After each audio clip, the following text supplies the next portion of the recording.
राजस्थान के कोटा शहर को अब अपना एयरपोर्ट मिलने जा रहा है।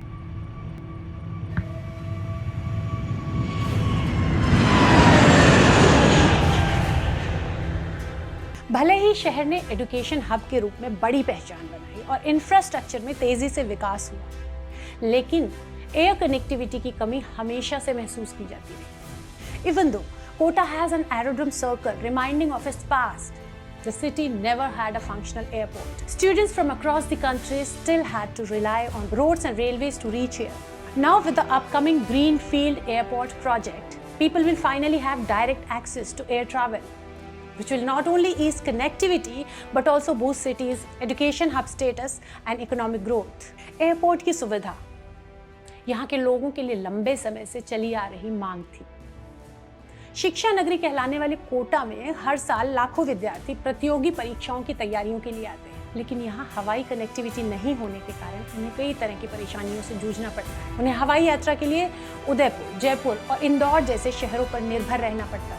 इसी वजह से एयरपोर्ट की मांग बीते 2 दशकों से लगातार उठती रही और हर चुनाव में एक बड़ा राजनीतिक मुद्दा बनती रही। एयरपोर्ट बनाने की दिशा में सबसे पहले कांग्रेस सरकार के दौरान कोटा में शंभूपुरा में जमीन आवंटित की गई, लेकिन वो जमीन एयरपोर्ट अथॉरिटी ऑफ इंडिया को ट्रांसफर नहीं हो पाई और इसके कारण परियोजना अटक गई। बाद में भाजपा शासन में काम को गति मिली और राजस्थान सरकार ने एयरपोर्ट अथॉरिटी ऑफ इंडिया को 440 हेक्टेयर भूमि सौंपी। अब प्रधानमंत्री नरेंद्र मोदी की अध्यक्षता में आर्थिक मामलों की कैबिनेट समिति ने 19 अगस्त 2025 को इस ग्रीनफील्ड एयरपोर्ट के लिए 1507 करोड़ रुपए मंजूर किए। डीपीआर के मुताबिक पहले चरण में रनवे, टैक्सीवे, एप्रन और एयर साइड जैसे काम होंगे, जिन पर 467.67 करोड़ रुपए खर्च होंगे। दूसरे चरण में terminal building, ATC tower, fire station, car parking और सिटी साइड डेवलपमेंट के काम शामिल हैं। इसके लिए 384.79 करोड़ रुपए का टेंडर जारी किया गया है। इस एयरपोर्ट का रनवे 3200 मीटर लंबा होगा और ये हर साल लगभग 20 लाख यात्रियों की क्षमता को संभाल सकेगा।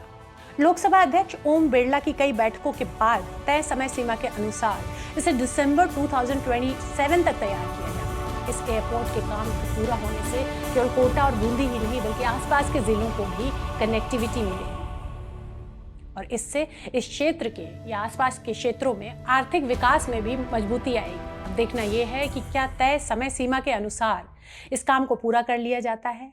अगर ऐसा है तो आने वाले समय में कोटा विकास की नई ऊंचाइयों को छुएगा।